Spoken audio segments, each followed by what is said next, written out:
Catat baik-baik. Ada 5 pilar tirani kekuasaan.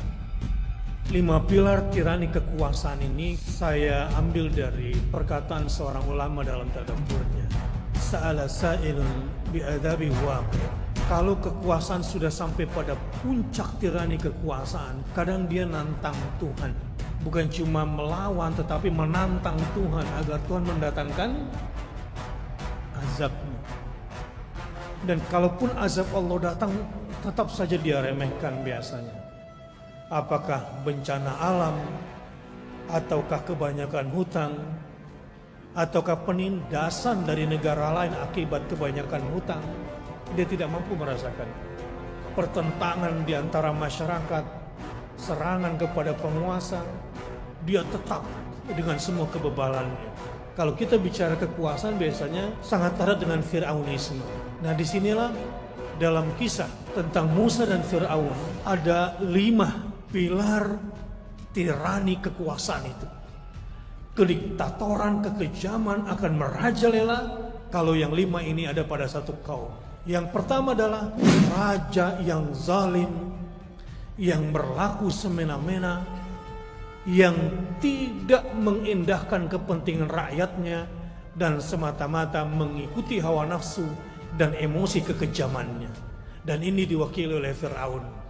Yang kedua, adanya orang kedua dia, biasanya menterika yang bisa menerjemahkan keinginan-keinginan si penguasa dengan berbagai cara merealisasikan keinginan si penguasa yang terkadang kejamnya lebih daripada si penguasa itu sendiri.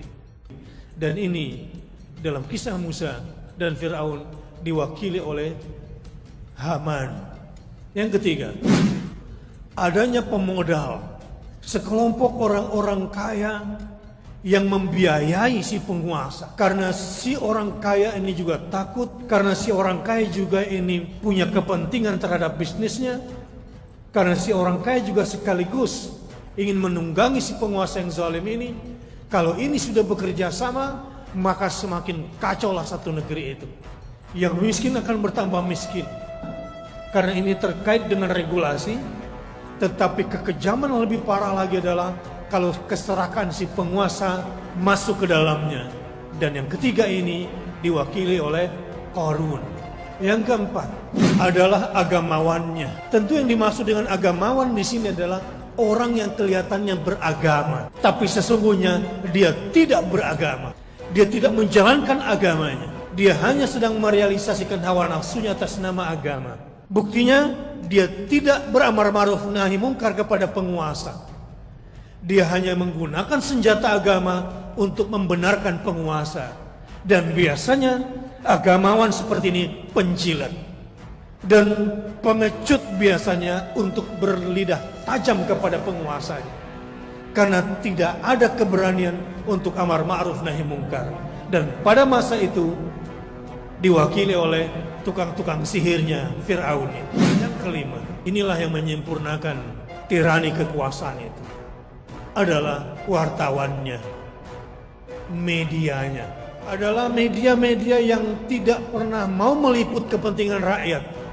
Dan biasanya baik jurnalisnya maupun lembaga medianya terdiri dari orang-orang yang melacur secara intelektual, penakut secara nyali, dan bukan pembawa kebenaran. Dan isinya adalah hanya penipu belaka. Dan itu dalam kisah Musa dan Fir'aun diwakili dengan kata-kata al-hashirun atau al-hashirin.